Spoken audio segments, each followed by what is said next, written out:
Bienvenue sur Bitcoin et nous. On parle ici comment Bitcoin peut transformer la vie bien au-delà de l'argent. Nous, c'est Romuald et Nancy, un couple de quadragénaires, parents de 4 ados, qui a traversé une profonde remise en question. Nous sommes passés de fonctionnaires bien rangés, convaincus que l'État s'occuperait de tout, à des investisseurs et entrepreneurs qui cherchent toujours plus de souveraineté individuelle. Ici, on parle de développement personnel, de liberté et de résilience. Avec une conviction simple, le système fiat nous infantilise et nous déconnecte de nos valeurs. Bitcoin, au contraire, est un outil pour prendre le contrôle, pour devenir acteur de sa vie et retrouver une communauté alignée. Retrouver du sens, bâtir une souveraineté et avancer pas à pas vers plus de liberté, c'est notre objectif. Donc, il est l'heure. Donc, merci à tous d'être là. Bonsoir. Bonsoir à tous. Merci d'être sur le live de Bitcoin et nous. On essaye depuis quelques temps avec Romuald de se donner un petit rendez-vous pour échanger, parler avec des auteurs, des créateurs autour de Bitcoin. Et d'évoquer aussi trois axes qui nous tiennent particulièrement à cœur, qui est en fait la souveraineté intérieure, la souveraineté financière et la souveraineté communautaire. Donc l'idée c'est de voir comment Bitcoin, à travers tous ces aspects, en fait, peut nous aider en fait à traverser et à acquérir des compétences en fait dans ces trois domaines. Nous avons déjà eu la chance et l'honneur de recevoir la daronne du roi 3. Nous avons aussi eu la chance d'accueillir la semaine dernière Sébastien Legendre, qui nous a fait un magnifique livre sur les cypherpunks et l'histoire en fait de la cryptographie, et qui nous a amené aujourd'hui à cette expérience presque parfaite et divine qui est Bitcoin. Et donc là, il y a un mois maintenant, ouais, ça fait bien un bon mois, hein. Ouais. On a eu la chance de te rencontrer, Fulcran, sur un sujet, un autre aspect de Bitcoin, qui est le minage, et mélangé avec le chauffage. Donc l'idée, comme je te le disais, c'est que moi, l'écologie, la technique, c'est pas trop mon truc. Ça fait maintenant 18 ans que monsieur me supporte. Ça fait 18 ans qu'il me casse les pieds avec du chauffage solaire, machin. Et donc, moi, ça fait 18 ans que je lui dis non, je refuse. Et là, il m'a quand même tiré jusqu'à ta conférence, et j'avoue, j'ai complètement craqué et j'ai complètement adhéré au projet. Et donc, comme à chaque fois, quand j'adore quelque chose, j'adore le partager. Et là, je voudrais partager avec nos auditeurs en fait ton expertise, ton savoir en fait sur le chauffage et le mining. Donc, je vais te laisser la parole. Alors, je vais laisser la parole à monsieur, et après, ça sera à toi, Fulcran. Juste bonsoir, juste 2 secondes, je le disais avant qu'on lance officiellement le live. J'aurais juste prendre 30 secondes pour revenir sur Sébastien Legendre qu'on a reçu la semaine dernière. Déjà pour m'excuser publiquement, je l'ai fait en privé, et en fait on a oublié d'enregistrer le live de la semaine dernière, donc on n'a pas pu le rediffuser, et c'est vraiment dommage parce que Sébastien Legendre, c'est l'auteur d'un livre, donc comme disait Nancy, qui s'appelle Les Cypherpunks, codeurs de liberté, qui est disponible sur Amazon vraiment pour pas cher du tout. Là il est à 7 €, je crois qu'il doit être à 10 € en physique, en papier. Vraiment, allez-y, foncez. C'est vraiment un petit bouquin sympa à lire, riche, et puis qui amène à réfléchir. Et ça va faire une belle transition pour te donner la parole, Fulcran. C'est que Sébastien Legendre était à la conférence à laquelle on a participé avec Fulcran. Et Sébastien va peut-être nous rejoindre dans la soirée. Il avait des contraintes personnelles, mais il était déjà mineur et de ce que j'ai compris, il a rejoint la pool les chauffagistes. Alors là, il est un peu en pause parce il m'a dit qu'il bricolait sur son S19, mais du coup, tu l'as convaincu de rejoindre la pool les chauffagistes. Voilà, je te passe la parole. Eh ben, merci. Effectivement, on s'est rencontrés à Caen et j'ai pu commencer à voir un peu ailleurs des meet-up que j'ai l'habitude de faire. Et le constat elle-même, c'est que il y a plein de mineurs en fait un peu partout. J'anticipe déjà un peu des questions pour plus tard, mais oui, en fait, c'est pas si anecdotique que ça le minage à la maison en France. Ça se fait beaucoup, mais discrètement. Et c'est pour ça que le sujet aujourd'hui, il vient un peu sur le tapis et qu'il y a des articles qui sortent et que les gens s'y intéressent de plus en plus. Petite présentation, donc Fulcran. Je suis à l'origine avec deux de mes camarades avec qui j'explore Bitcoin depuis plusieurs années et d'autres projets crypto avant. La pool des chauffagistes et donc le projet chauffagiste à plus grande échelle. Me concernant, Bitcoin, je l'ai découvert en 2017 réellement, on va dire. J'ai préféré Bitcoin Cash, c'était vachement mieux à l'époque. C'est ça, on est tous un peu comme ça. Hein. Et en 2020, fin 2021, début 2022, il me semble, à force d'expliquer un projet crypto autre, j'expliquais en fait, par le plus simple pour moi, c'était d'expliquer Bitcoin pour expliquer le reste. Et à un moment donné, je me dis, attends, est-ce que j'ai vraiment bien compris Bitcoin ou pas? Parce que je ne fais qu'en parler, donc faut que je m'assure d'avoir bien compris. Et du coup, j'ai arrêté toute autre chose et je suis réellement descendu dans le terrier du lapin.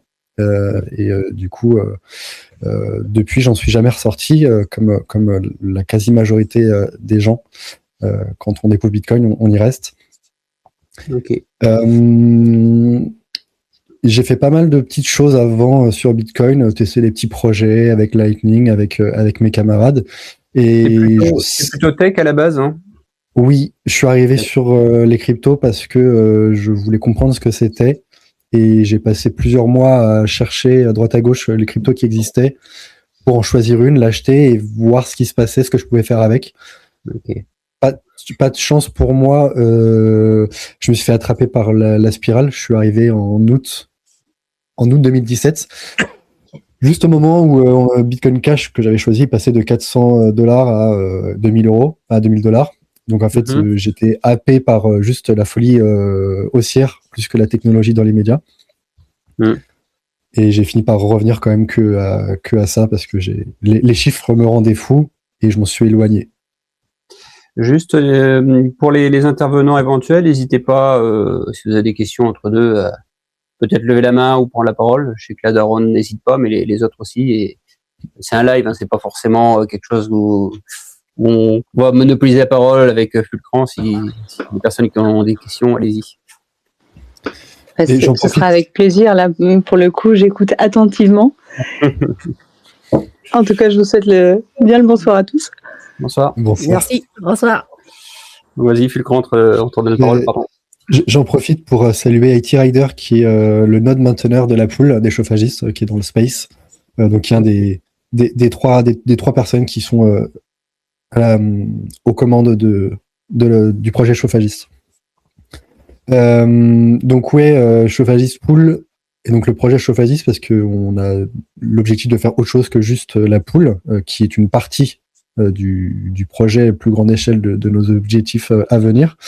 On a fait plein de trucs et en fait on a commencé à miner un peu chacun de notre côté. Moi j'ai commencé du coup dès que j'ai redécouvert Bitcoin, donc on est arrivé sur l'hiver, donc c'est l'hiver 2022-2023 et avec le projet Atakai. Donc projet Atakai, quelque chose qui me tient à cœur et qui tient à beaucoup de gens.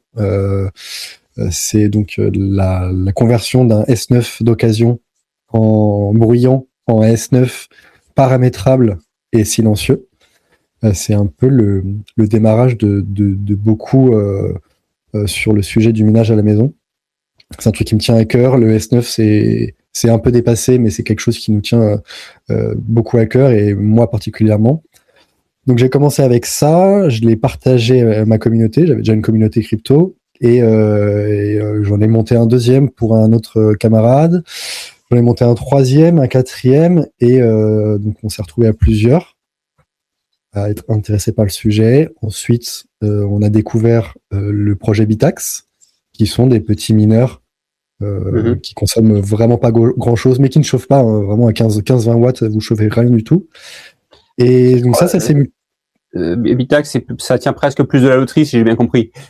C'est ça. Bon, pas beaucoup plus que le S9, mais disons que c'est 10 fois moins puissant sur papier qu'un S9. Donc, plus de chance, mais ça reste de la. C'est pas complètement ridicule, quoi. Ouais.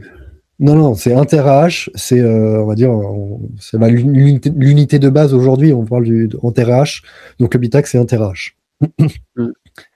Et du coup, vu l'accessibilité du Bitax, donc on s'est multiplié à avoir des Bitax, on s'est retrouvé vite à 6, 7, 8, 9, 10, et on s'est dit qu'il fallait miner ensemble pour avoir potentiellement plus de chance. Donc ça, il existe plusieurs solutions sur le marché. Chauffagiste en est une. Donc, avant ça, donc il y a CK Pool, il y a Public Pool. Mais le problème de ces solutions-là, c'est que pour Public Pool, c'est compliqué de se rejoindre entre amis sur une même comment dire, un même groupe. Vous êtes plutôt tout seul. Et chez CK Pool, vous pouvez le faire entre amis. Chacun rentre la même adresse, ça marche. Mais quand vous trouvez un bloc, si toutefois vous trouvez un bloc, mais il faut toujours imaginer cette solution, cette arrivée-là. On s'est dit comment on fait pour partager l'argent. Voilà, on était une dizaine et moi ça me posait un problème de dire bah là c'est mon adresse Bitcoin qui reçoit les Bitcoins si on trouve. Je vais pas me barrer avec la caisse, mais à qui je donne quelle part de la récompense? D'une certaine manière, tu remettais de la confiance en fait dans le truc, quoi. Oui, ouais, c'est ça, c'est que. Venez te faire de confiance. En fait, c'est ça. Donc, je lis une communauté depuis quelques années. Les gens me connaissent et je suis doxé pour certains d'entre eux, mais il n'empêche que il y a 3 bitcoins qui tombent sur le coin de la figure. Il faut savoir les partager équitablement et sinon, en fait, comme on le dit, les bons comptes font les bons amis. Et j'avais pas envie que ça se termine avec on a trouvé un bloc, bon bah salut, au plaisir. Et donc en fait, c'est un peu le problème de départ de l'idée des chauffagistes, la pool, quoi, en fait. Exactement. Donc on a une communauté Discord, on a commencé à se faire un petit dashboard où on disait quand nos mineurs étaient connectés, déconnectés, mais enfin c'est pas du tout fiable et c'est compliqué, il y a une grosse friction.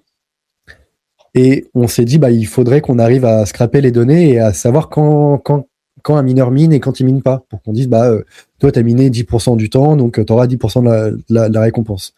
Ça ne marchait pas, c'était pas possible. Du coup, en réflexion, IT Rider a dit, moi, je peux monter un node et on peut essayer de faire une pool. On a dit, pourquoi pas, en fait, testons et on verra bien. Comme ça, on a pu faire notre propre dashboard, donc le tableau de bord pour récupérer les informations.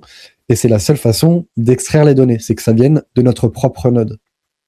Et de là est parti chauffagiste, parce que s'était appelé les chauffagistes parce qu'on faisait pour du chauffage et c'était drôle. Et on a fait ça, donc ça on l'a lancé en avril 2025. Et on a fait ça entre nous pendant quelques mois. C'est toujours visible sur le dashboard de notre site web où on était à 30 TH pendant quelques mois.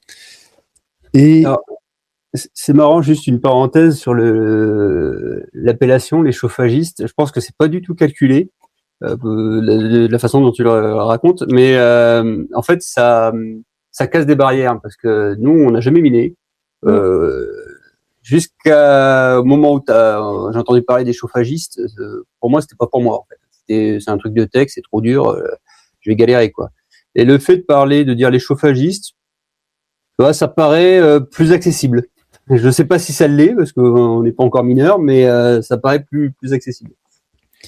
En fait, je vais pas dire que c'est maladroit, mais c'est comme ça que ça arrivait parce que je dis, je suis un chauffagiste, je me chauffe avec du Bitcoin, allez, je suis un chauffagiste.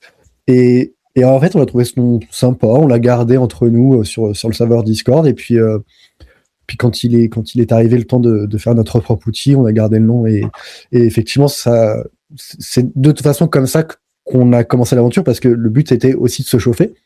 Alors pas avec Habitax, on est bien d'accord, mais pour les propriétaires de S9, le but était bien de se chauffer et non pas de juste consommer à foison pour le plaisir. IT Rider, est-ce que tu veux intervenir, tu veux compléter, tu veux dire quelque chose? Hop, attends, faut que je mette éventuellement en position de pouvoir parler s'il souhaite.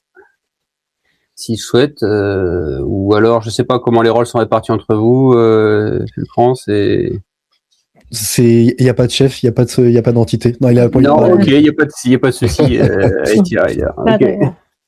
Ils sont un peu timides. Je fais le boulot de prendre la parole. Non, mais oui, ça peut être des rôles comme ça, informels, parce qu'il y a quelqu'un qui est plus à l'aise à l'oral, à la prise de parole, et puis. Totalement formel. Je suis pas développeur, j'y connais rien. Hugo et IT Rider sont les développeurs et mainteneurs de l'infrastructure. Moi, je m'occupe plus de la partie du coup communication et relations publiques, on va dire, si on voulait rendre les choses officielles. Ok. Alors, du coup, là, vous en êtes où là? Donc, il y a une pool avec qui est ouverte à tout le monde, si je comprends bien. C'est absolument le cas. Donc, on est ouvert à tout le monde. On est en train de refaire un parcours utilisateur plus simple, puisque on veut que ça soit toujours plus simple, parce que le miner est devenu simple. On a 3 modes de minage, comme nous on le définit. On a le mode solo, où vous venez sur la pool. Donc pour ça, simplement, quand vous avez votre mineur, on vous demande une URL du node, donc l'adresse IP du node sur lequel vous voulez vous connecter, parce que pour miner, il faut absolument être connecté à un node. Là où aux origines de Bitcoin, votre node minait, enfin votre logiciel Bitcoin était et un mineur et un node. Aujourd'hui, maintenant c'est dissocié, donc il faut que votre mineur soit rattaché à un node. Donc vous mettez l'URL et vous mettez ce qu'on appelle un user, donc un utilisateur, qui est en mode solo et votre adresse de réception Bitcoin. Vous mettez une adresse de réception Bitcoin chain et c'est bon, vous pouvez commencer à miner. Pourquoi ? Parce qu'en fait, quand vous allez miner un bloc, le mineur va inscrire l'adresse d'utilisateur dans le bloc, qui est l'endroit où la time chain doit envoyer la récompense. Je dis, voilà, c'est moi qui ai miné, je veux la récompense à cet endroit. D'accord. Et donc là, c'est très technique pour moi. Donc du coup, imagine une vieille dame là qui est avec son livre de la Bible des shitcoins. Donc ça fait encore beaucoup d'infos. Si je veux miner, est-ce que du coup le groupe des chauffagistes est capable de venir chez moi peut-être ou en ligne m'aider pas à pas pour pouvoir pour faire tout ça quoi. Alors en ligne uniquement, le but pour nous c'est d'avoir le moins possible d'informations sur les personnes qui minent chez nous. On en connaît à peine la moitié. Enfin, on a identifié à peine la moitié. On connaît que ceux qui sont avec nous dans la pool communautaire, ce que je définirai plus tard. Et on a une centaine de personnes qui sont totalement inconnues au bataillon. On ne connaît pas leur adresse, on ne sait rien d'eux. Ils minent totalement solo, avec la façon dont je l'ai dit. Donc, toi qui n'y connais rien, le plus simple, c'est de dire, il y a 3 champs à remplir. Enfin, même, il y a réellement que 2 champs à remplir. C'est l'adresse du site web, des chauffagistes, en gros, et l'endroit où tu veux recevoir tes récompenses. Et à partir de là, tu peux lancer ton mineur, ça mine, et tu n'as rien d'autre plus à faire. Et donc, il faut acheter... Enfin, on va continuer à faire les bêtas de service. Donc, il faut acheter du matériel, il faut acheter un mineur. J'ai cru voir, alors j'ai pas creusé beaucoup, j'avoue, j'ai pas bien fait mes leçons. Vous commencez à avoir des partenariats pour acheter du matos, peut-être des achats groupés ou ce genre de choses. J'ai pu voir ça. Absolument. Alors l'achat groupé, c'est encore privé. On fait nos premiers tests actuellement. On a un premier plan, mais qu'on garde qu'entre nous parce que de toute façon logistique et paiement, etc. C'est un peu compliqué, donc je préfère gérer ça en privé. Donc oui, on a des partenaires chez les revendeurs français et allemands et irlandais. Il me semble qu'ils sont allemands. On va avoir Mindshop Et 21 Energy, donc 21 Energy, qui est tout récent. Eux, ils sont irlandais, non, allemands, et Mindshop irlandais. Et en France, on est partenaire de Bitcoin Bazaar et de Seal Experience. Et chez eux, vous pouvez acheter vos premiers mineurs, les plus simples pour quelqu'un qui débute.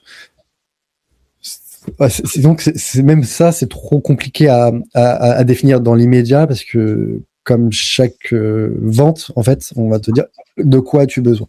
Si tu veux juste découvrir et pas mettre cher et pas consommer, on te dira prends un Bitax. Si tu veux chauffer tes petites mains ou tes petits pieds sur ton bureau, on va te prendre un Nano 3S. Si tu veux chauffer une grande pièce de 50 mètres carrés, on prendra le Mini 3. Voilà. Chaque besoin, il y a un mineur qui va correspondre et selon l'expérience de l'utilisateur, va être différent. Par exemple, le plus simple, aujourd'hui, c'est le Nano 3S qui coûte entre 250 et 300 euros selon où tu l'achètes. C'est quelque chose qui est réellement utilisable par mes parents. D'accord. D'accord. En gros, tu le branches, tu le connectes à Internet, puis tu as une interface avec un écran qui te permet d'interagir. Tu as un petit écran, donc en fait, tu as une petite clé Wi-Fi USB à brancher, et tu mets ton SSID, donc le nom de ton réseau Wi-Fi et le mot de passe, ça se connecte. Voilà, comme n'importe quel appareil que tu connecterais à ton Wi-Fi. Et après, tu vas aller remplir le champ pool pour dire où c'est que tu veux miner. Et là, du coup, nous, on va te filer les informations que tu dois rentrer, que tu sois en solo ou en communautaire. On va te dire, tu mets cette adresse-là. Et selon comment tu veux miner, si tu veux miner toute seule ou si tu veux miner avec d'autres personnes, tu mets ça ou ça. Et donc ça ou ça, c'est une adresse Bitcoin. Soit on va te donner la nôtre, pour miner avec une centaine d'autres personnes et maximiser tes chances chez nous, ou alors tu vas mettre toi-même ta propre adresse de réception Bitcoin, et là tu es tout seul. Alors, je me permets, dans le genre super noob, une question. Si j'ai bien compris, vous nous aidez à définir quel est le meilleur mineur par rapport à l'utilité qu'on en a, enfin qu'on a envie d'en avoir. Après, on passe commande sur Amazon ? Non. Non, Jamais. Non, mais c'est pas pour être chauvin, quoi que ce soit, c'est que, en fait, alors si, pour tout ce qui va être appareil fermé, comme la gamme Avalon, tu pourrais l'acheter sur Amazon. Par contre, il y en a qui sont disponibles aujourd'hui, des mineurs sur Amazon ? Oui, et je pense pas que les prix soient plus intéressants que chez nos partenaires, parce qu'on a répertorié et on est partenaire des principaux revendeurs. Tu vas avoir la gamme Avalon. En fait, tous, ils seront sur Amazon. Mais, ce que je disais avec pour une petite commission en plus, parce que les frais d'Amazon... pas forcément. Pas forcément, c'est plus sur la qualité du produit que tu vas obtenir. Vous arrivez à avoir des mineurs plus récents en travaillant directement avec les fournisseurs ? Pas plus récents, mais de meilleure qualité. Simplement, sur Amazon, tu vas acheter des chinoiseries. Alors, c'est du pur produit chinois avec un radiateur chinois et une pâte thermique chinoise de mauvaise qualité. J'en ai 2 qui viennent de chez AliExpress que j'héberge pour une connaissance. Ce sont des vraies daubes. Voilà, ça mine moins fort, ça chauffe plus vite, ça s'abîme plus vite. C'est de moindre qualité que ce que va produire l'Irlande, les Allemands ou nous en France. D'accord. Et ça, c'est uniquement pour les petits produits Bitax et NerdQX, ceux qui sont des PCB nus. Après, pour les appareils vraiment simples comme les gammes Avalon, tu peux acheter sur Amazon, il n'y a pas de différence parce que c'est un fabricant unique. D'accord. Et une fois qu'on est livré notre joli petit mineur dans son joli carton, il y a possibilité de t'appeler et que tu diriges le noob que je suis pas à pas.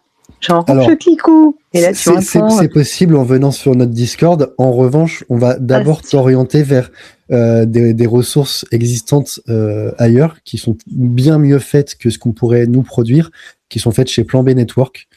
Il y a un guide pour la plupart des mineurs de comment les configurer, de l'ouverture de la boîte à la première chaleur dégagée. D'accord. Voilà, on va pas réinventer la roue, d'autres l'ont très bien fait avant et on va d'abord rediriger. Oui, donc vous avez une documentation écrite du coup à faire passer aux candidats volontaires. Absolument. Et ensuite, vous pouvez quand même, si jamais vous avez vraiment affaire à une poule devant un couteau, lui dire non, ça se picore pas, quoi. C'est clique ailleurs. C'est ça. Oui, bien sûr. Voilà.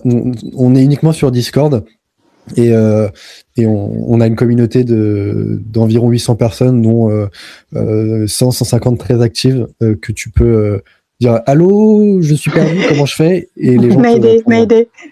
Voilà. C'est aussi le but du projet Chauffagiste, c'est de rassembler une communauté et de partager les expériences et l'entraide. Alors, tu as répondu partiellement à la question que j'allais te poser grâce à la daronne, c'est que j'allais demander pourquoi venir chez vous, en fait. Pourquoi aller sur la poule des chauffagistes plutôt qu'une autre? Alors, je vais répondre par la même clôture de ma présentation que je vous ai fait au Meetup. Ne venez pas miner chez nous si vous avez un node. Par contre, venez rejoindre la communauté pour apprendre et découvrir comment ça fonctionne et comment aller plus loin et comment configurer, etc. On est et une communauté et un outil de pool de minage. C'est deux choses différentes. C'est la communauté et l'outil qu'on a mis en place. Tu parlais un peu investissement initial, parce que ça peut être un frein quand même, parce que même s'il y a eu des kidnappings, tous les bitcoiners roulent pas sur l'or. C'est quoi en fait le ticket d'entrée en matos pour commencer à chauffer? Ticket d'entrée. Alors, pour se chauffer. Ouais, pour avoir un dégagement de chaleur, 300 € avec le Avalon Nano 3S, qui est un best-seller 2025 et certainement encore 2026. Chez Bitcoin Bazaar, il est complètement dépouillé. Mindshop et 21 Energy se font régulièrement des offres promo parce que c'est le truc qui se vend le plus facilement. Donc c'est entre 200 et 330 €, enfin entre 250 et 330 € avec la TVA et les frais de port. Mmh. Et ça, tu chauffes une pièce, quoi? Non, tu vas chauffer ou une petite pièce bien isolée, ou si tu es sur ton bureau, IT Rider a fait une vidéo aujourd'hui sur la chaîne des chauffagistes, chaîne YouTube, où lui il a son Nano 3S sur le bureau et ça dégage. Si on le met au maximum, ça fait un poil de bruit. Si t'as un casque, tu l'entends absolument pas et c'est quand même très silencieux. Pour un mineur, je pense que n'importe qui ne connaît pas le minage avec un Nano 3S dira mais j'entends rien, en fait, c'est vraiment silencieux. Et ça tourne à 150 watts. Donc 150 watts, ça va te dégager une petite chaleur au niveau de ton clavier et de ton bureau. Et vu qu'il y a une surface en dessous, la chaleur va quand même se propager au niveau de ton corps. Mais tu vas pas chauffer une pièce de 15-20 mètres carrés vraiment chauffée. Tu peux éviter que ça descende en dessous de 10 degrés, par exemple, si tu es dans le garage comme moi. Mais tu vas pas chauffer une pièce pour 160 watts. Donc en fait, après, il faut partir sur des vieux mineurs qu'on restaure ou qu'on change les ventilos, c'est ça? Si tu veux rester sur cette gamme de prix, on peut même descendre en dessous du Nano 3S à 300 €. Aujourd'hui, tu peux acheter, notamment chez 21 Energy, qui font la meilleure offre du marché actuellement, je sais pas combien de temps ça va durer, mais à 60 €, hors frais de port, bien sûr, tu achètes un S9. Donc de la société Bitmain, qui sont tous les gros mineurs actuels qu'on connaît, que connaît le grand public, qui sont les S21, les S19 et donc les S9 en 2017. Donc tu achètes ça une soixantaine d'euros ou une centaine d'euros hors période de promotion. Et pour 100, 120, 130 €, tu achètes des ventilateurs silencieux et un petit adaptateur Wi-Fi. Et deux, trois petits câbles, 2-3 petites visseries, adaptateurs 3D pour les ventilateurs. Et effectivement, tu vas avoir des ventilateurs qui sont utilisés par les informaticiens. Donc, c'est sur tes ordinateurs. Donc, c'est la marque Noctua, qui est reconnue, au-delà des mineurs, hein, bien sûr, pour son silence. Voilà, le projet Atakai est démarré là-dessus et les mecs ont voulu faire un S9 silencieux. Ils se sont dit qu'est-ce qui existe sur le marché? Il y a cette marque de ventilateur pour ordinateur qui marche très bien. Eh bien, on part là-dessus et on est resté là-dessus et ça marche très très bien. Alors, pour être complètement transparent, en fait, on a ouvert en t'écoutant, on a ouvert la page 21 Energy et Nancy m'a fait des gros yeux. Alors, c'est vrai qu'il y a une gamme de prix énorme. C'est super large. En effet, on a Pardon? Le Ofen 2, oui, par Ouais. exemple. Donc en fait, ça va de 60 € à 1970 €. Et Alors, c'est si vrai tu vas dans la gamme entreprise, tu peux monter à beaucoup plus, à 6400 €. Et c'est vrai que moi, j'avais pas creusé à l'époque. J'étais arrêté à des radiateurs qui coûtaient 1500 balles. Je me suis dit, mais non, en fait, c'est mort, quoi. Tu t'y retrouves jamais. Je sais qu'il y a Cryptost Marius qui va tester, qui est déjà en train de tester le Ofen 2 là, celui que tu viens de voir. En fait, on arrive sur une gamme de produits qui est totalement différente. C'est quelque chose que tu vas pouvoir piloter. En fait, le travail sur ces bécanes-là, il est sur l'expérience utilisateur, où tu vas avoir une télécommande ou des modes de chauffage, tu vas pouvoir choisir la température que tu veux avec un régulateur, avec quelque chose de design, de silencieux, etc. Ça se fait en DIY, en do-it-yourself, bricolage. T'auras jamais quelque chose d'aussi beau et d'aussi pratique, quoique. Là, c'est vraiment un produit tout en un. Tu l'achètes et, comme je te dis, tu rentres 2 infos et c'est terminé. À 60 balles, tu mets les mains dans le cambouis, quoi. À 60 balles, tu mets les mains dans le cambouis. Il faut quand même rajouter une petite centaine d'euros pour le matériel que tu vas modifier. Et très franchement, alors vous allez dire, je fais de la technique, etc. Avant l'achat de mon premier S9, à part ouvrir des ordinateurs de temps en temps, j'avais jamais bricolé, j'avais jamais nettoyé de cartes de PCB, j'avais jamais bricolé un mineur, je savais même pas ce que c'était réellement que le minage de Bitcoin avant, et j'ai jamais bricolé moi-même. C'est très accessible et il y a des tutos qui sont super bien faits.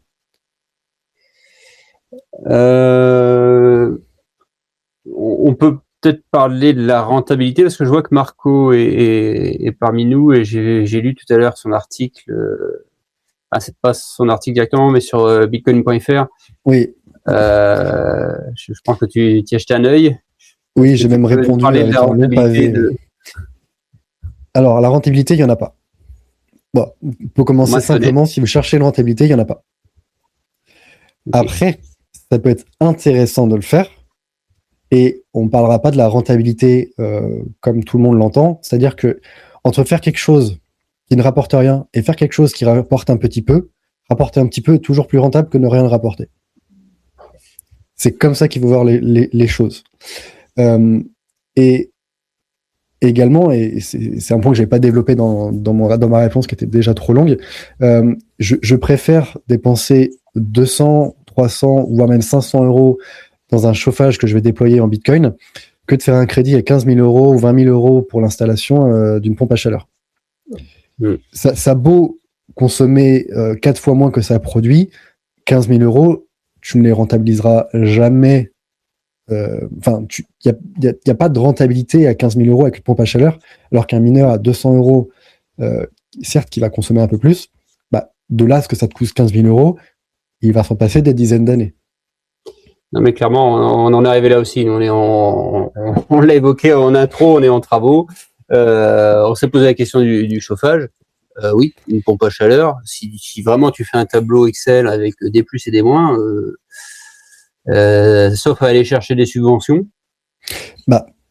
Je ne sais pas si vous voulez tout de suite qu'on aille sur ce sujet-là, mais est-ce que tu as d'autres choses à présenter, peut-être sur les chauffagistes, ou on va sur ce sujet? Oui, si je peux clôturer sur nos trois options qu'on propose. Donc, je vous ai parlé du mode solo. Donc, vous êtes tout seul. Vous mettez votre propre adresse et vous êtes 100% tout seul. Nous, on prend 0% de frais. On ne touche la récompense directement sur votre toilette sans même passer par nous. La seule chose qui nous concerne, c'est que il y aura marqué chauffagiste dans le nom du bloc qui sera miné dans la signature. Sinon, on n'a rien à voir de plus que ça. Vous avez le mode pool privé. Je sais plus comment on appelait ça, mais pool privé, où en gros, moi je mets mon adresse Bitcoin et puis je vous donne mon adresse Bitcoin et vous mettez cette adresse et en fait on se retrouve tous les deux, tous les trois du coup. Et je peux miner avec mes potes, avec mon meet-up, avec mon groupe d'amis rencontrés, peu importe. Je peux miner entre potes. Et c'est la raison à laquelle nous, on a fait cet outil à la base.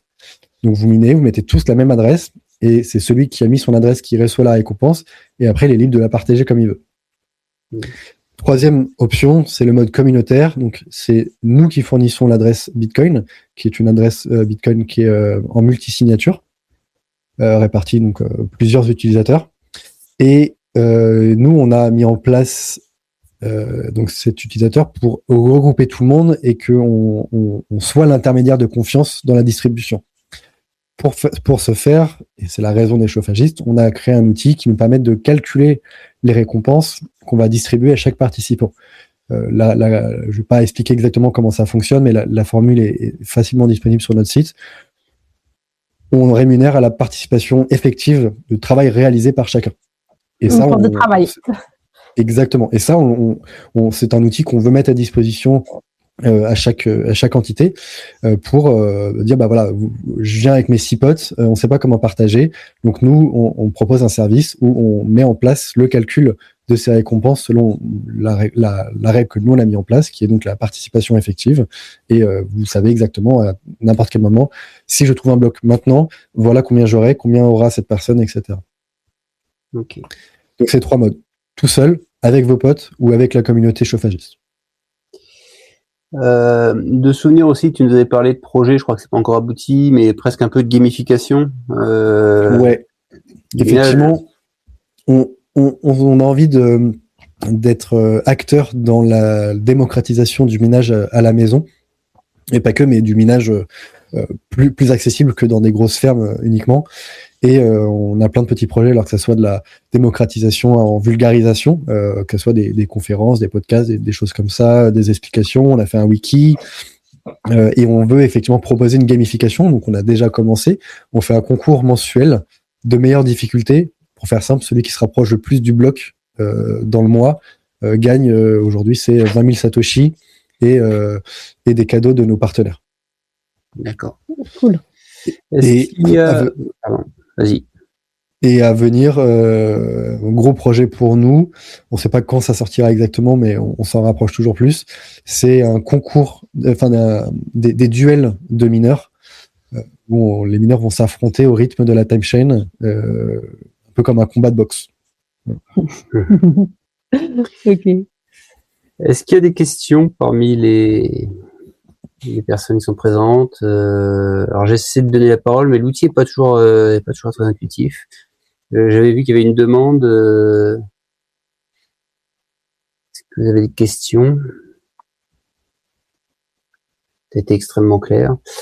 Donc on vous trouve sur le site sur X, on vous trouve sur le site chauffagiste-pool.fr. Absolument. Et un peu partout. Moi, j'en avais une de petite question. This space was downloaded via spacesdown.com. Visit to download your spaces today. Parce que normalement, tout travail mérite salaire. Oui. Vous prenez même pas une petite commission sur l'installation des mineurs? Non. On est d'abord un outil et une communauté. On n'a pas fait ça pour être rentable ou gagner de l'argent ou machin. On a quand même une infrastructure de plusieurs dizaines d'euros par mois à payer. Donc, on fonctionne sur les dons. On prend 0% sur les blocs trouvés par les mineurs solo ou les pools privés. En revanche, nous avons nos propres mineurs dans la pool communautaire. Donc, si la communauté trouve un bloc, on prend une récompense comme n'importe qui la prendrait. On a les mêmes règles que tout le monde. Moi, par exemple, ma part à moi, c'est, je crois, 1 500 €. Parce que j'apporte 1 500, enfin, j'ai 0,8% de travail dans la pool, en pourcentage, donc je prends cette somme-là, et pareil pour mes collègues. Mais par contre, après, vous demandez que votre adresse, donc les chauffagistes, apparaisse. J'ai pas. Non, c'est pas ça. En fait, pour miner, tu es obligé de mettre de t'affilier à une adresse qui est celle où seront reçus les bitcoins. Et cette adresse-là, qui est donc une adresse de réception bitcoin, est un groupe. Soit tu fais ton propre groupe toute seule en mettant ta propre adresse, soit tu la partages avec tes amis et vous faites votre propre groupe. Soit nous, on propose notre groupe, mais n'importe qui peut dire, moi je fais, comme le fait le BEF, le Bitcoin Economic Forum, ils ont leur propre pool à eux à l'intérieur sur notre propre node.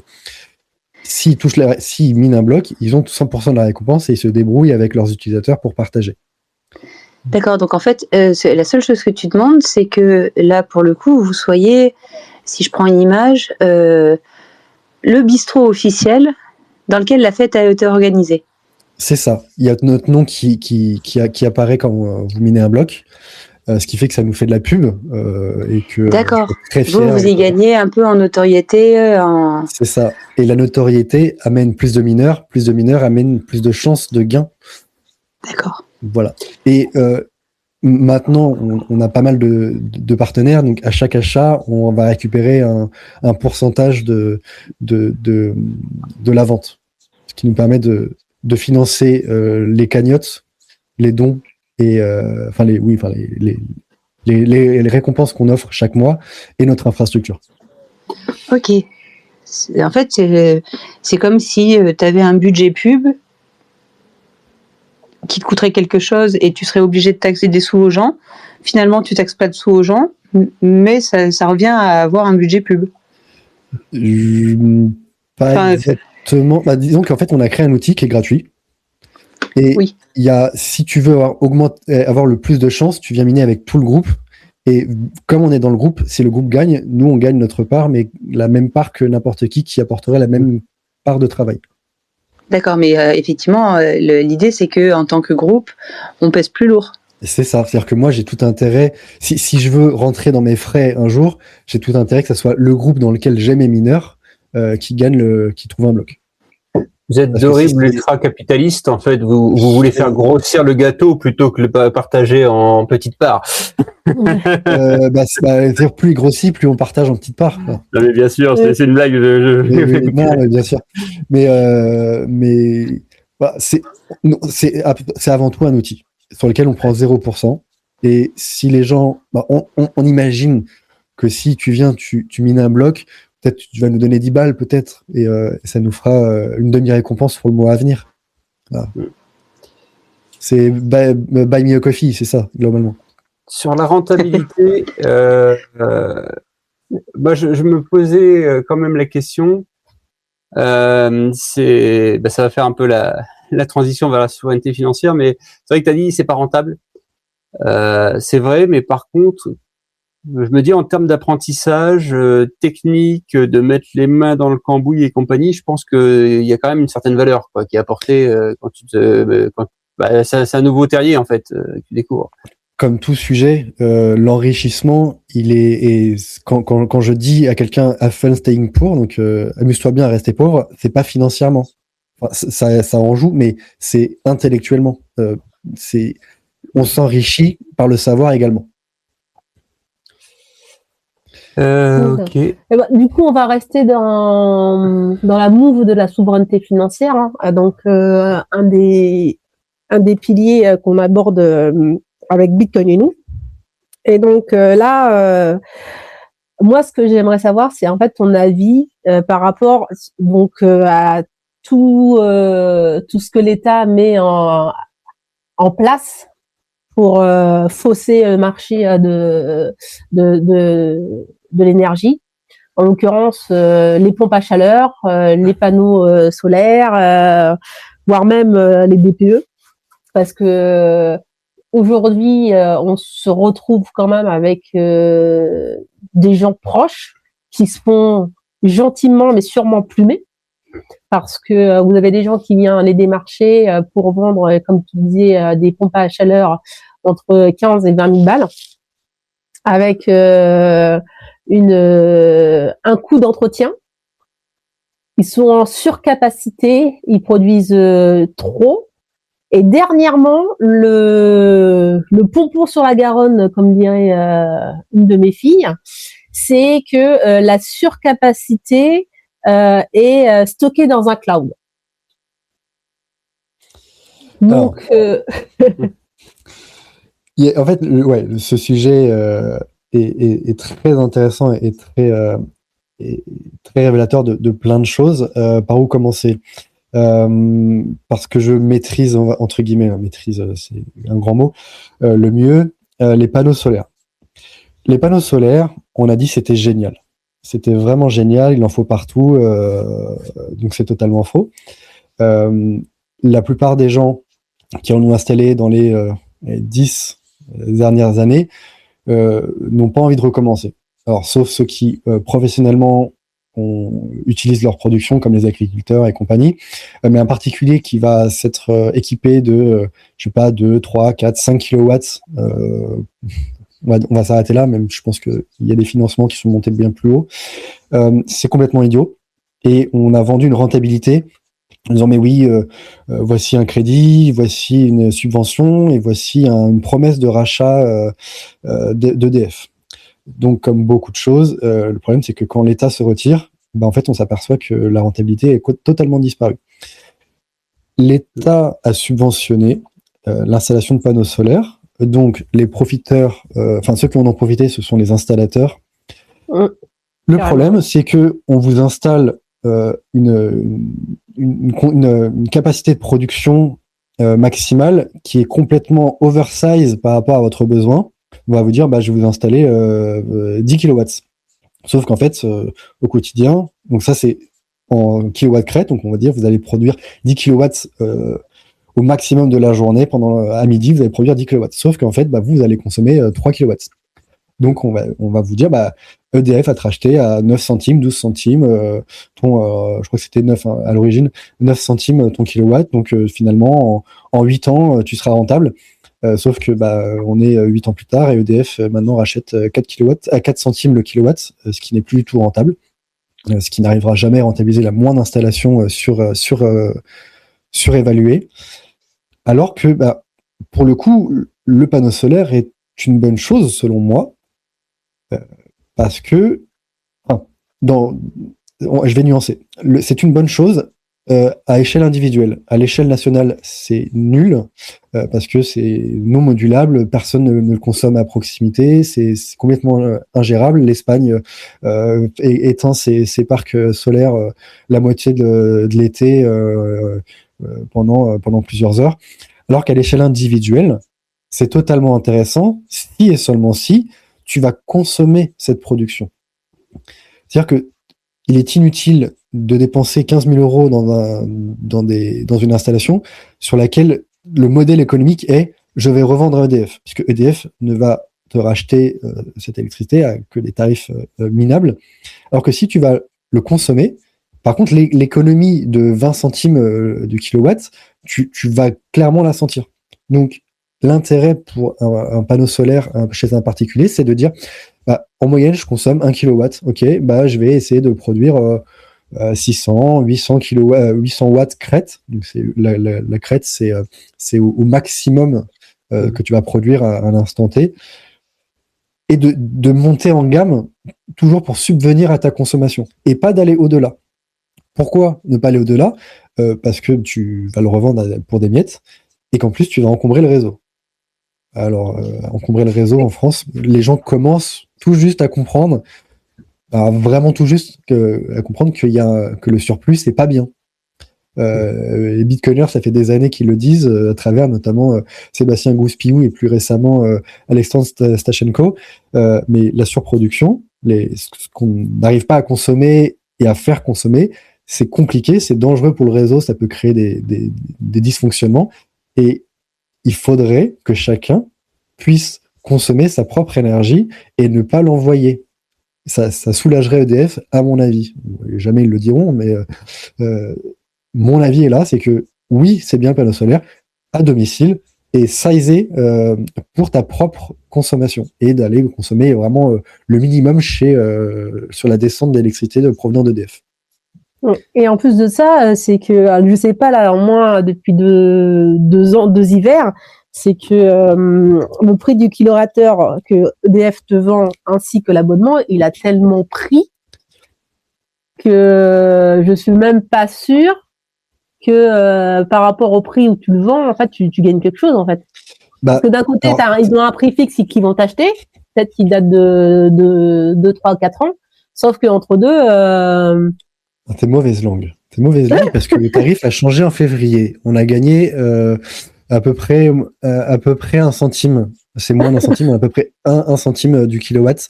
On est passé, je crois, de 20,4 à 19,75 ou 80. Et pareil pour les heures creuses. Donc non, le tarif a baissé, bien évidemment. C'est vrai. Autant pour moi. Et miner avec des panneaux solaires, c'est des choses qui se font ou c'est complètement Oui. utopique?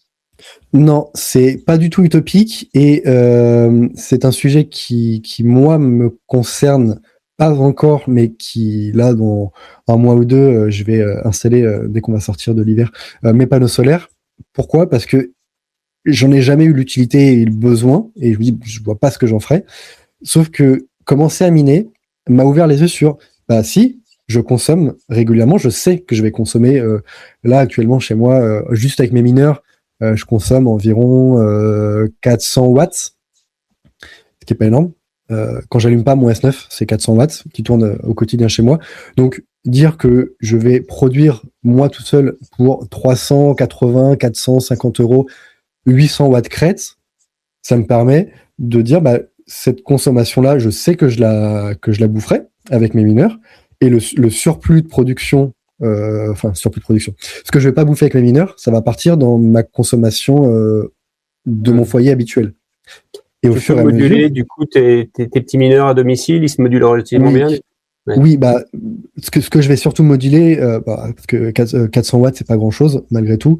Ce que je peux moduler, c'est surtout le plus gros de mes mineurs, le plus gros de mes petits mineurs. Donc, c'est mon Avalon Nano 3S, qui tourne H24 et que d'un double clic sur l'écran, je peux descendre de 160 watts à 90 watts à 60 watts.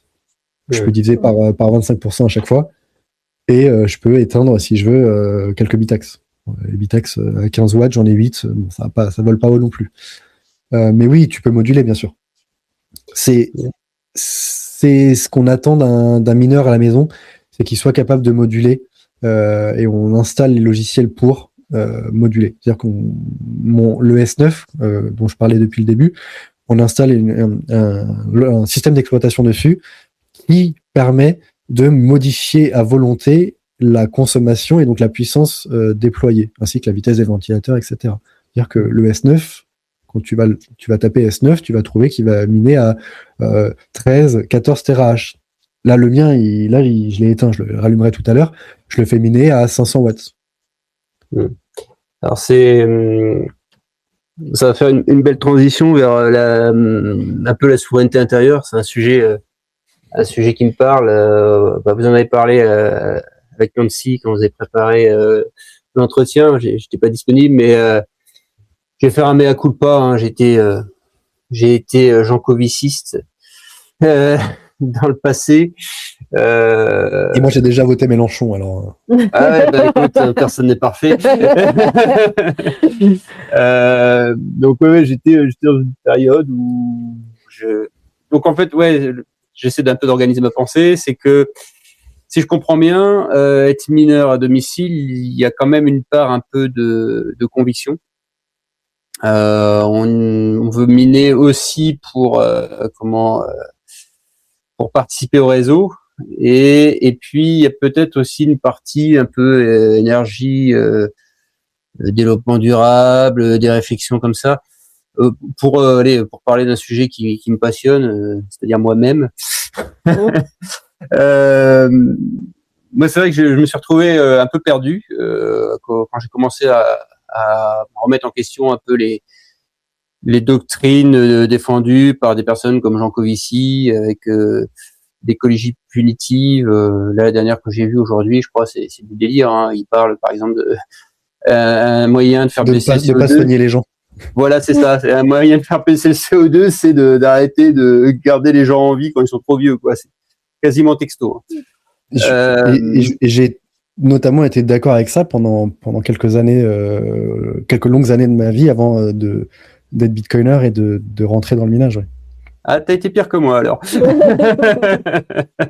Non, mais en vrai, on te dit ouais, il faut une bonne guerre. Tu vois, on dit comme les vieux, il faudrait une bonne guerre. Et tu dis bah ouais, en fait, on est trop nombreux sur la terre. Il faudrait tuer quelques personnes et on serait plus tranquille. Ouais, c'est des pensées qui sont véhiculées par des générations en génération. Et en fait, tant que tu te poses pas la question, bah tu remets pas ça en question. On te le dit, c'est comme ça, c'est les traditions. Tout le monde a dit comme ça, donc c'est que ça doit être vrai. Qui suis-je moi? Je suis pas Jean Covici, j'ai pas fait des années d'expérience dans telle ou telle sur tel ou tel plateau, sur tel ou tel domaine de recherche. Qui suis-je en fait? Et c'est vrai que moi, à titre perso, Bitcoin m'a vraiment aidé à sortir en fait de. J'ai commencé à remettre en question tout ça. Et sauf qu'une fois que tu commences à le remettre en question, et tu te retrouves un peu au milieu du désert, quoi, dans un grand vide. De dire, qu'est-ce que je crois quoi maintenant en fait? C'est quoi la posture que je prends? Et tu parlais de Sébastien Gouspillou. Ouais, il y a eu vraiment un. Alors il y a eu deux choses. Il y a eu une conférence de Pierre Noisa quand on était à Surfing Bitcoin, je crois que c'était en 2021, 2022, où il a essayé de faire une démonstration qu'il fallait réancrer la monnaie avec les aspects physiques et avec l'énergie notamment. Et c'est vrai que là, quand tu es dans des délires décroissantistes et compagnie, tu te dis bah oui, en fait, il faut que la monnaie elle soit liée à l'énergie. Et puis ouais, le deuxième point qui m'a permis de m'apaiser perso, c'était c'est Sébastien Gouspillou. Une fois, j'ai vu une interview où il présentait le parc du Virunga. Maintenant, c'est archi connu, mais c'était il y a déjà quelques années de ça. C'était bien il y a 5 ans, je crois, 4-5 ans. Et puis on a eu des échanges avec lui aussi à Surfing. Ouais. Et puis après, et ça a vraiment permis d'apaiser. Est-ce que toi, dans ton parcours Bitcoin, ça t'a permis de te réaligner un petit peu, en fait, entre ce que tu pensais et ce que tu faisais? Je pense que je vais parler pour beaucoup de Bitcoiners, mais au-delà de ça, à des gens qui ont décidé de penser un peu différemment ou de se poser les questions, c'est que on se dit, ça, j'ai pas compris. Bon, première chose, c'est une grosse étape de dire, j'ai pas compris. Je pensais savoir, en fait, je ne fais que répéter ce que disent les sachants, mais j'ai pas compris. Donc c'est déjà un mindset de dire j'ai envie de comprendre. C'est mon mindset depuis que je suis tout petit. Et les sources apparaissent. Tu as une personne qui dit différent. On dit bon, celui-là il est bizarre quand même. Mais tu creuses un petit peu. Il y a quand même une curiosité à avoir personnelle. Tu creuses et tu continues et tu commences à croiser les sources, ce que chacun devrait faire sur n'importe quel sujet, mais on n'a pas le temps de creuser tous les sujets, c'est pas possible. Donc tu mets les mains à la pâte et au fur et à mesure, en fait, pour revenir à Bitcoin, tu découvres tout ce qui considère ce qui gravite autour de Bitcoin et tu dis ça, a priori j'ai mieux compris que cette personne-là qui va expliquer les centrales nucléaires. Alors j'en discutais encore hier à mon travail. Il y a eu des gens, alors moins maintenant, mais qui vont te dire que les centrales nucléaires ça pollue. Bah oui, regarde ce que ça rejette dans l'air. Et tu dis mais alors maintenant c'est un sujet que je maîtrise, donc je peux me permettre de dire ce que tu dis est faux, c'est de la vapeur d'eau. Voici les preuves que j'avance, mais tant que tu n'as pas fait tes recherches, tu peux pas remettre en question ces choses-là, parce que les dirigeants vont te dire ça pollue, c'est pas bien le nucléaire. Puis tous les politiques veulent sortir du nucléaire. Alors, tous les politiques, beaucoup de partis à un moment donné ont voulu sortir du nucléaire. Oui. Pour des questions de clientélisme, oui. Mais tu te poses au début de ton parcours, tu te dis mais qui suis-je pour penser différemment? Je suis passé par là, mais je suis pas ingénieur, je suis pas très intelligent, on va dire. J'ai fait des études courtes, j'ai pas une famille de gens qui ont fait des grandes carrières. Donc, puis-je pour remettre en question, j'ai pas la blouse blanche. Et ça, le syndrome de la blouse blanche, c'est un truc qu'on a tous, que j'ai dans mon entourage aussi, c'est que qui es-tu Fulcran pour dire que ce que dit Jean Covici, par exemple, n'est pas vrai. Et ça, c'est le début. Donc tu te dis c'est pas vrai. Donc tu avances et tu te renseignes sur le sujet et en fait tu t'aperçois que il y a une différence entre faire des études et apprendre par soi-même. Alors c'est bien de faire des études pour des sujets généraux, mais tu te rends compte au fur et à mesure que plus ces gens font des études, plus ils sont bloqués dans le système, puisque ils ont passé des années et des années à apprendre que c'était comme ça et à ne pas remettre en question. Ils apprennent et ils ne démontrent pas. Oui, mais puis en même temps, ils ont peut-être une aversion à la perte dans le sens qu'ils ont tellement investi dans leur formation, dans leur milieu, que l'idée de se dire que j'abandonne ou je change de direction dans ma réflexion, c'est une douleur insupportable. Et en fait, on est obligé d'une certaine manière rester dans le déni parce que la douleur, elle est trop violente pour se dire que j'ai passé, je sais pas quel âge il a, Jean Covici, admettons qu'il a 50 ans. Il a commencé, Plus que ça. Il a commencé à certainement à se forger son point de vue et sa narration depuis l'âge de 20-25 ans. Allez, 25 si c'est à la sortie de ses études. Ça fait trop longtemps en fait. Ils peuvent pas en fait de te dire du jour au lendemain je me suis trompée. Et c'est marrant, médiatiquement, la seule personne où que j'ai vu et qui a été capable à un certain âge bien avancé de dire publiquement je suis désolée, je me suis trompée, c'est Charles Gave sur Bitcoin. C'est le seul que j'ai pu observer qui a été à un moment donné. Pendant longtemps, il a pensé que Bitcoin était quelque chose de comment dire un jouet spéculatif. Et un jour, il a rencontré, il a fait une interview avec justement Alexandre Sassenko. Et voilà, et ce mec-là, il a été capable d'avoir cette intelligence de dire je me suis trompé et en fait non, je vais revoir ma copie quoi. Tu parles d'intelligence. Ah pardon. Ouais, vas-y, pour la daronne elle commence à prendre la parole. Oui, non, c'est Charles Gave, génial, effectivement, d'avoir été capable dans son analyse de se dire finalement, l'idée est pas mauvaise, Bitcoin. Il dit toutes les autres, elles sont. Mais Bitcoin, ouais, je veux bien y croire. Et tu parles d'intelligence, c'est exactement ça. Je vais reprendre une situation très, très simple. Il y a que les idiots qui changent pas d'avis. Et en fait, l'intelligence, c'est de savoir se remettre en question. Ceux qui ne se remettent jamais en question et qui continuent sur leur lancée continueront de se tromper ad vitam aeternam, et leur ego fait que jamais ils n'avoueront ou ne diront publiquement c'est même pas de le dire publiquement, c'est juste de se l'avouer à soi-même en fait. Alors que au quotidien, n'importe qui, alors peut-être pas n'importe qui, mais beaucoup de gens sont capables de dire écoutez, j'ai fait des études de sidérurgie et en fait je vais me lancer dans le marketing digital. Ça, c'est d'intelligence. C'est-à-dire que finalement, je change de façon de voir les choses, je change de domaine, je change de réflexion. Ça, c'est l'intelligence. Et effectivement, les sachants ne changent pas de domaine et ne changent pas d'avis. Et parce qu'en fait, quand ça marche comme ça, pourquoi changer? Oui. Et c'est marrant parce que cette période de transition, donc, elle apporte une douleur assez conséquente. Une douleur qu'on avait pas mal discuté avec Science. Donc c'est Science, je rends à César ce qui est à César, c'est lui qui a mis un nom dessus. Ça s'appelle le blues du Bitcoiner. Et c'est vrai que ce qu'on a constaté, c'est que à un moment donné, la remise en question est tellement brutale et tellement violente qu'on rentre dans une dépression, clairement quoi. Et c'est vraiment une véritable épreuve, un acheminement sur lequel donc il faut avoir quand même une certaine dose de confiance en soi et avoir une grande force pour quand même continuer à avancer et aller vers l'acceptation que les choses ont changé et qu'il va falloir changer en fait sa façon d'agir et de penser.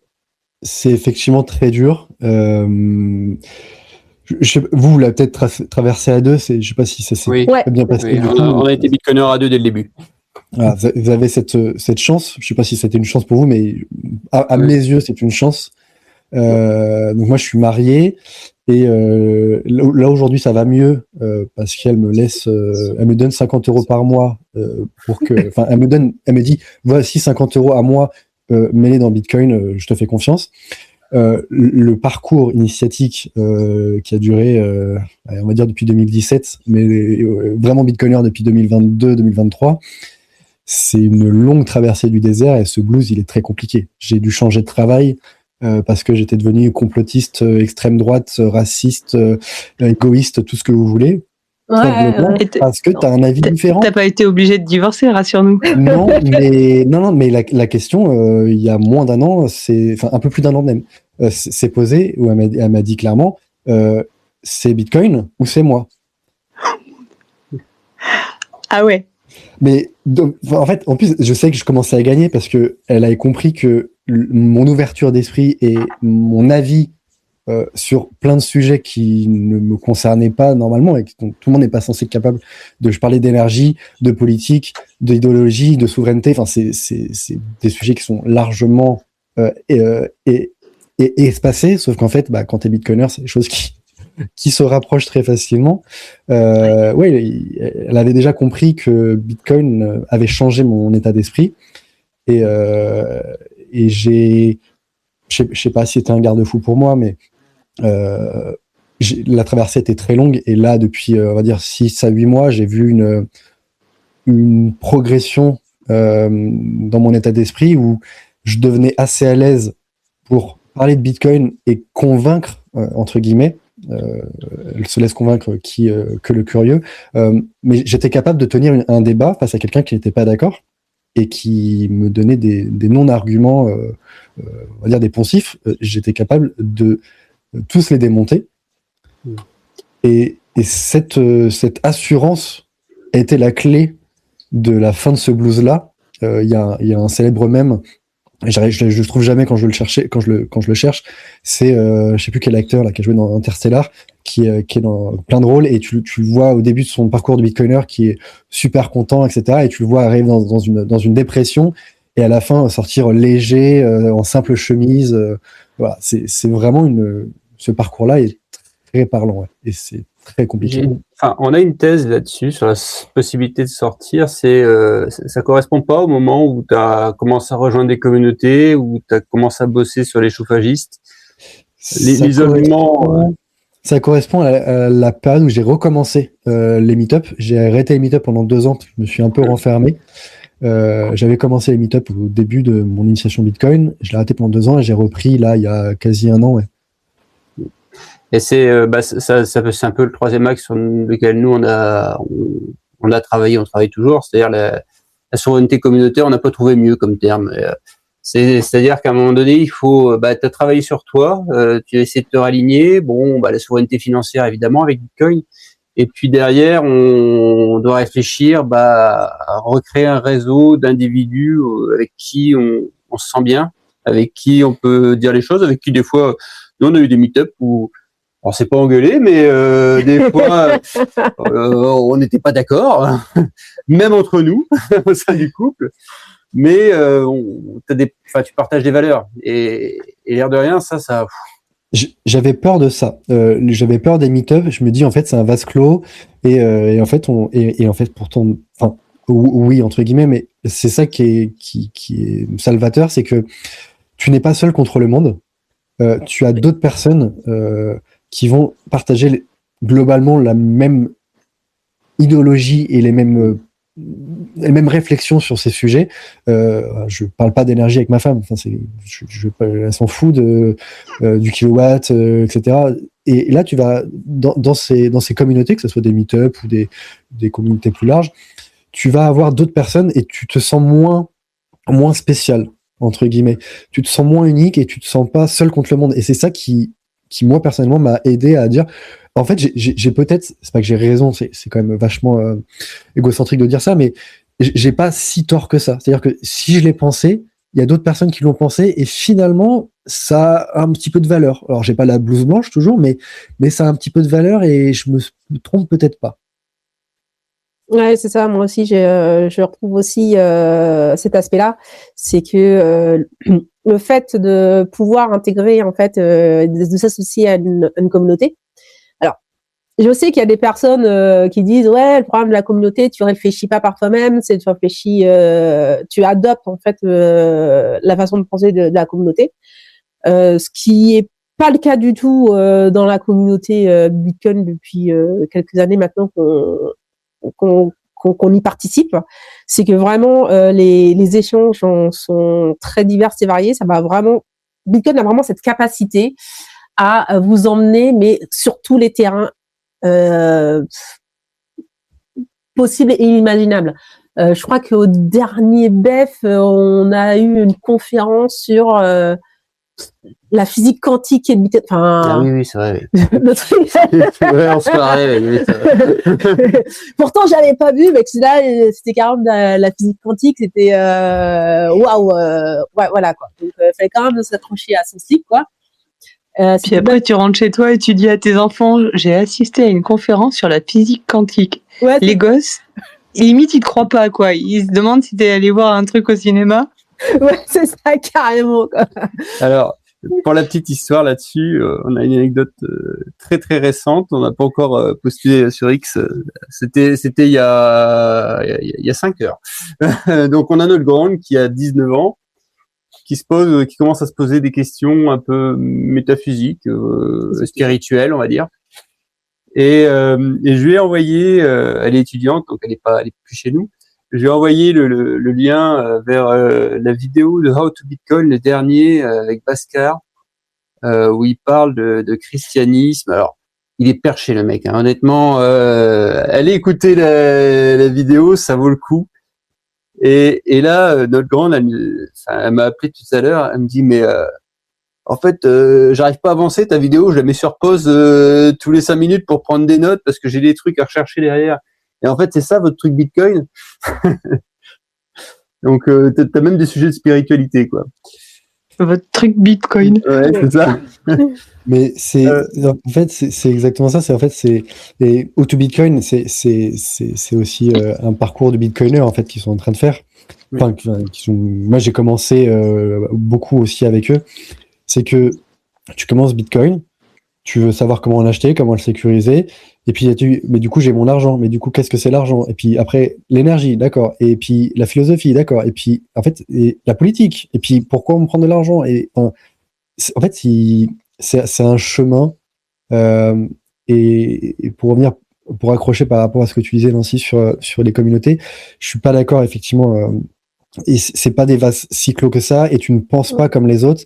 Et ces gens-là que tu vas recroiser, des habitués des meet-up, on va dire, ont tous des avis différents sur des sujets multiples et il y a des véritables échanges. Et Ouais, carrément. il y en a qui vont... En fait, c'est tellement... Ça réunit plein de gens, plein d'expériences que c'est compliqué d'avoir quelqu'un qui pense la même chose que toi sur tous les sujets.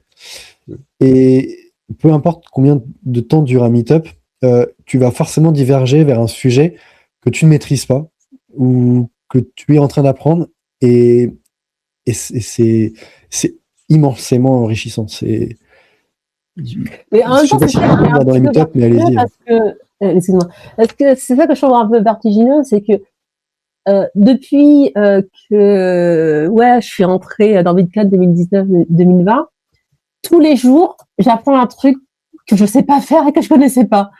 Tous les jours. C'est un truc de dingue parce que j'ai l'impression que depuis 5-6 ans, j'ai découvert des domaines bien plus vastes et bien plus variés que j'ai pu en faire sur toute ma carrière scolaire entre guillemets. Et pourtant, je n'en vois pas la fin. Il y a tellement aussi une panoplie dingue d'acteurs dans cet écosystème que chacun arrive avec son histoire. Tu demandes aux gens, tu faisais quoi avant? Mais limite, tu te demandes comment, tu sais, au meet-up de Rouen, là où on s'était rencontrés, je crois il y avait un mec qui travaillait aux impôts. Oui. Alors, on a fini la soirée avec lui, c'était dur. Hein. Je crois qu'il n'a pas gardé un bon souvenir de moi, je crois. Donc, ah, il s'en est parmi. Non, on était quand même très loin. Je pense qu'il y a eu la partie conférence où il a dû trouver de quoi le nourrir, mais par contre, la partie un peu plus détendue autour d'une bière, il a dû se dire où est-ce que je suis tombé. Mais c'est exactement ça, parce que tu vois, on va avoir des experts de tous les sujets. Alors que ça soit Bitcoin, je parle même pas sur Bitcoin, c'est dans la vie en général. Tu vois, un expert en ça, et puis les gens vont se concentrer sur ce sujet-là. Et tant mieux, la spécialisation, c'est ce qui marche le mieux. Mais tu arrives à te dire, bah, regarde, les grands penseurs qui ont marqué l'histoire de l'humanité, bah, lui, il est écrivain, mais pourquoi il parle de ce sujet-là? Qu'est-ce qu'il vient foutre là? Mais pourtant, ce qu'il dit, ça n'a pas l'air si con que ça. Et en fait, la plupart des grands penseurs, tu vois, ils ont ratissé large parce que ils sont tombés dans un rabbit hole qui était le leur, qui les a ouverts vers plein d'autres sujets, et ils sont bien plus ouverts et donc intelligents, de la façon dont je l'entends, sur d'autres sujets, parce que on leur a pas dicté une façon d'apprendre, on leur a pas montré le chemin. Ils ont trouvé un objectif et ils y sont allés par leurs propres moyens. Et c'est un peu ça, Bitcoiner, c'est que, effectivement, comme tu dis, Nancy, c'est que il y a tellement de sujets. Alors, tu es obligé de choisir. À un moment donné, tu peux pas tout faire. Tu prends les bases pour comprendre ce que tu arrives à comprendre, et tu prends ce qui t'intéresse.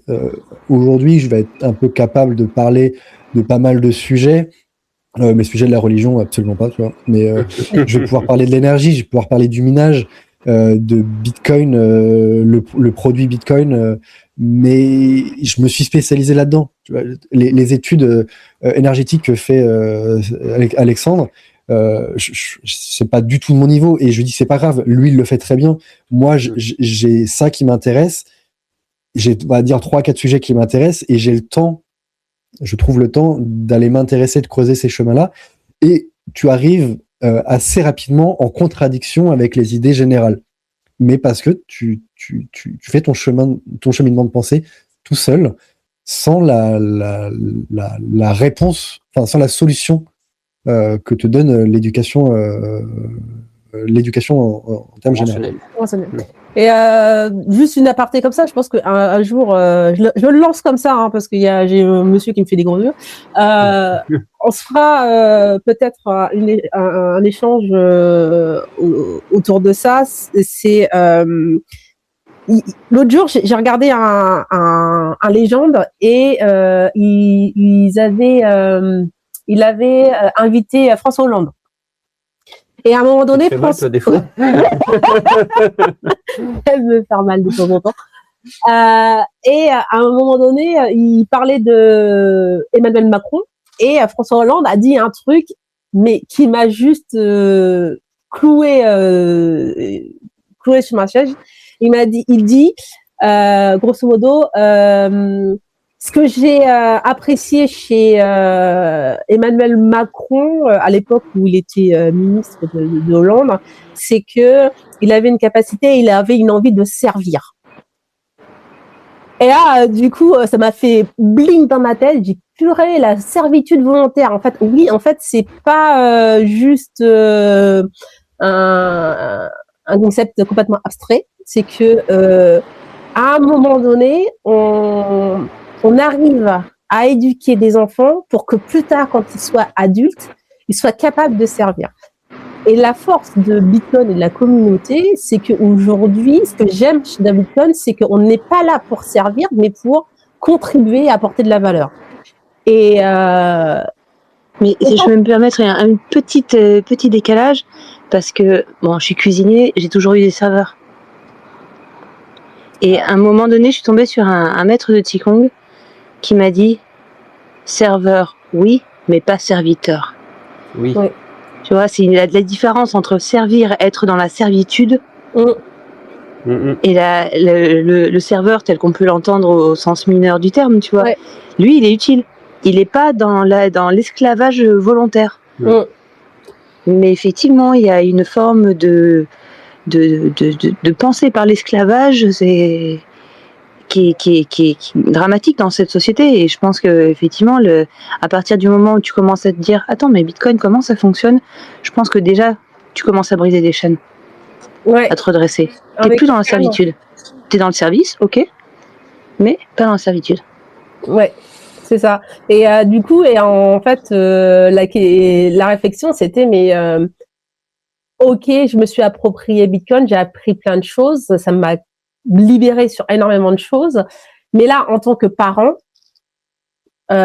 comment en fait je vais utiliser cet outil extraordinaire pour que mes enfants soient dans un processus de servir et pas de servitude, tu vois.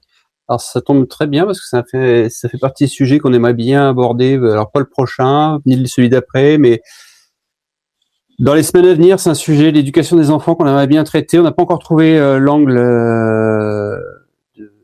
pour l'aborder. Tu sais, ce qui pourrait être marrant, ce serait d'essayer de choper Goku. Je sais pas s'il viendrait en live, mais Goku Crypto, qui fait beaucoup d'informations, il a écrit un bouquin pour les gamins, Le Petit Satoshi.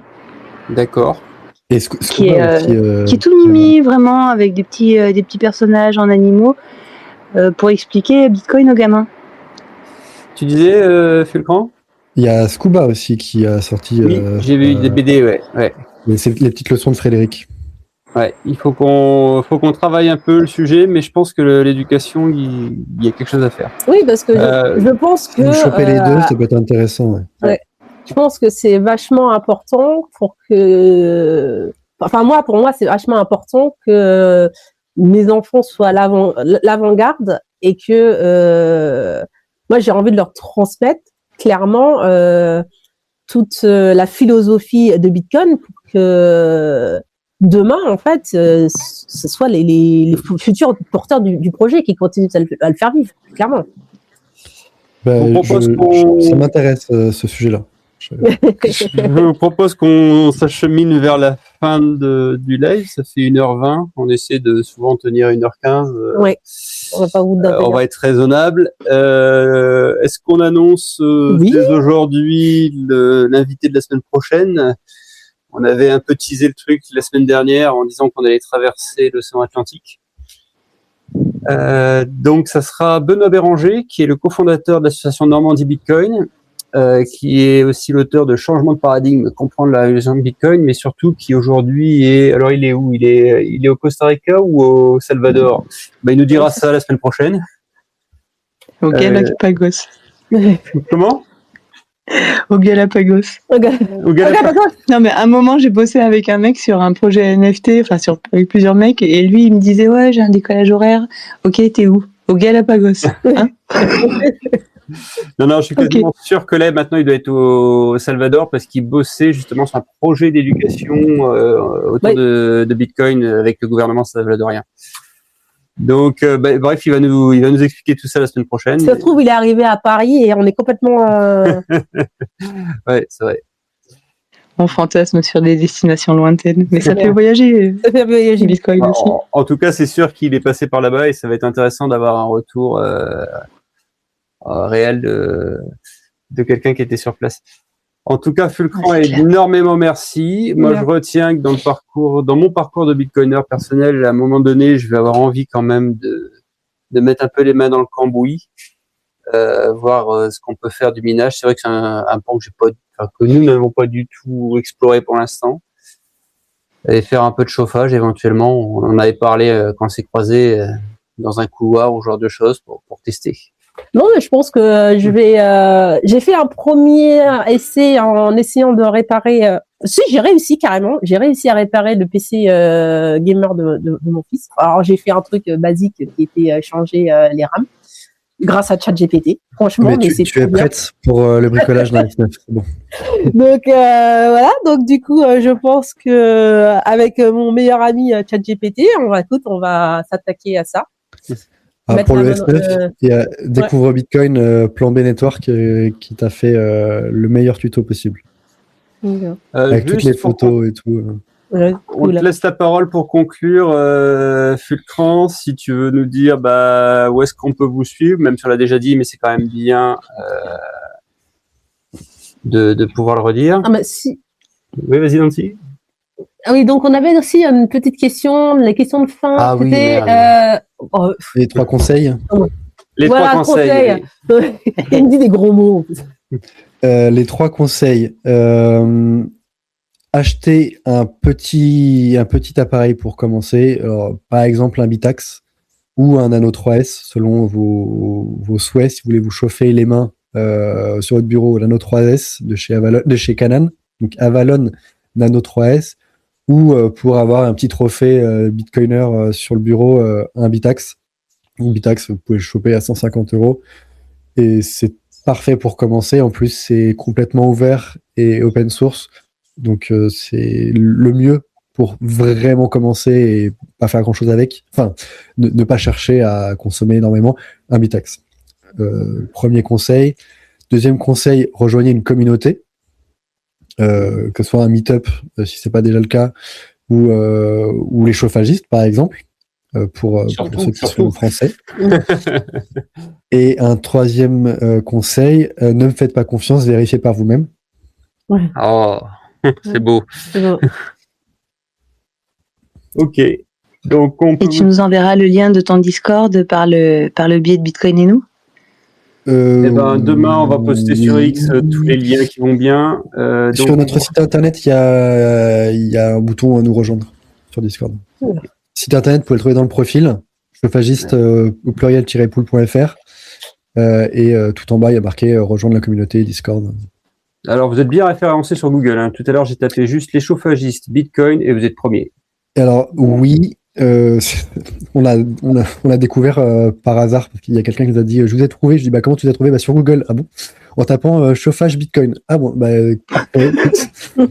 me va. Non, mais on tape les chauffagistes Bitcoin, vous êtes en tout premier. Donc, on n'a pas fait de référencement, mais écoute, ça prouve qu'on est tout seul en France. Ouais. Merci à tous. Merci à vous.